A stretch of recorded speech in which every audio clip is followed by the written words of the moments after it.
Hi everybody, I'm Dr. Brandy Archie with OT Connected by AskSAMIE, the community where occupational therapy professionals build businesses that matter for their clients and for the profession itself.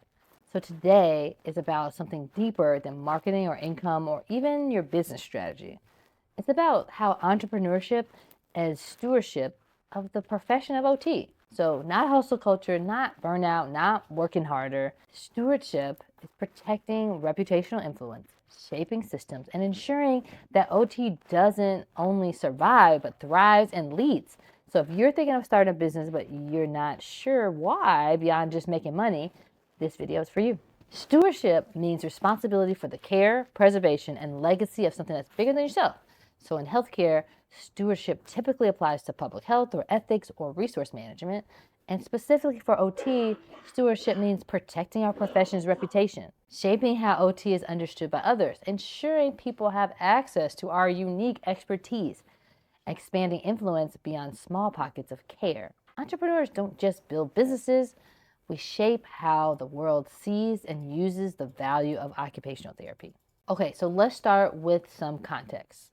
According to the U.S. Bureau of Labor Statistics, employment of occupational therapists is projected to grow 17% from 2022 to 2032, which is much faster than average. That is good news, but here's the nuance. OT growth primarily happens in traditional clinical settings. I'm talking the hospitals and schools and rehab centers. But the needs that OT is designed to meet, the things we learn in school, are growing faster than that in areas beyond clinic walls. So aging populations that are living at home longer, individuals with long-term conditions like dementia or chronic pain, workforce needs related to neurodiversity and workplace ergonomics, digital health, and remote support. These are areas where OT has unique insight, but often others are defining the solutions. Many OTPs think influence comes only from our clinical success. And yes, that's a huge part of it. But influence also comes from designing tools that other people use, leading conversations at organizational policy tables, owning frameworks that define practice standards, shaping how care is reimbursed, and building systems that others adopt. So a steward would ask, who's at the table? Is OT well represented? Are we influencing policy or just reacting? And entrepreneurs get to say, no, we're not just reacting. We're building what comes next. OT is powerful, but power without scale stays invisible.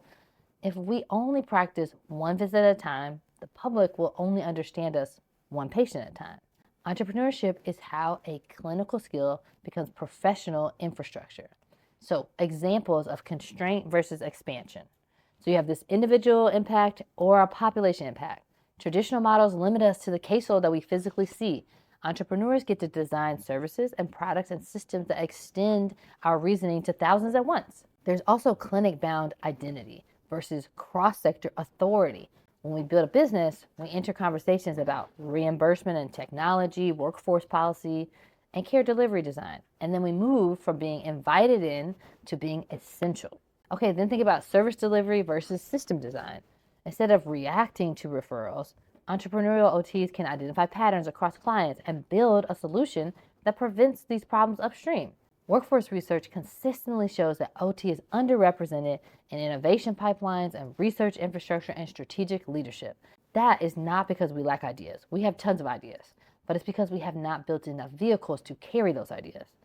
Entrepreneurial OTs are creating digital health platforms and education companies and adaptive product lines, consulting firms, and data-driven outcome models. All of these increase our visibility. Each one shifts the perception, and each one strengthens our bargaining power. Entrepreneurship is not abandoning clinical roots, it's building the branches that allow the profession to grow wider and influence policy and bring in capital and define the future of care. And if we want OT to be understood and valued and funded at scale, then we need to build at scale. Becoming a steward, especially through entrepreneurship, starts with 3 mindset shifts. First, we got to go from being a provider to a designer. Increasingly, healthcare values design thinking. People want systems that help them live well, not just a service that they have to access. So OTPs are natural designers. We think in environments and routines and roles, the whole picture.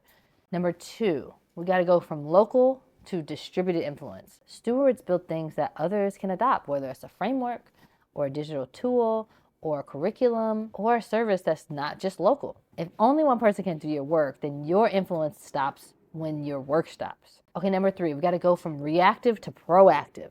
Being a steward means acting before crisis hits, like designing aging in place tools as the population grows older. We need tons of that. We can create caregiver resources before the health system is completely overwhelmed. Entrepreneurs can see signals before they become problems. So, what does stewardship look like in your business?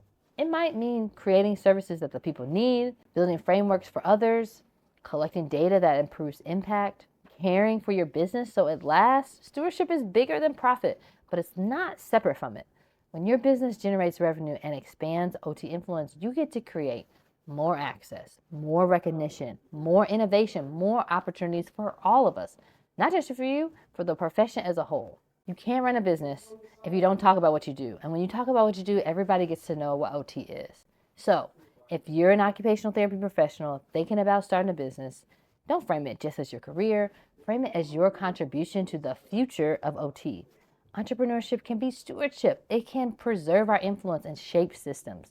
And if that idea lights you up, then you are in the right place, because inside OT Connected, we explore strategy, design, influence, and legacy, not only the tactics. So, like this video, subscribe to the channel, comment below what influence do you want your OT business to have on the profession.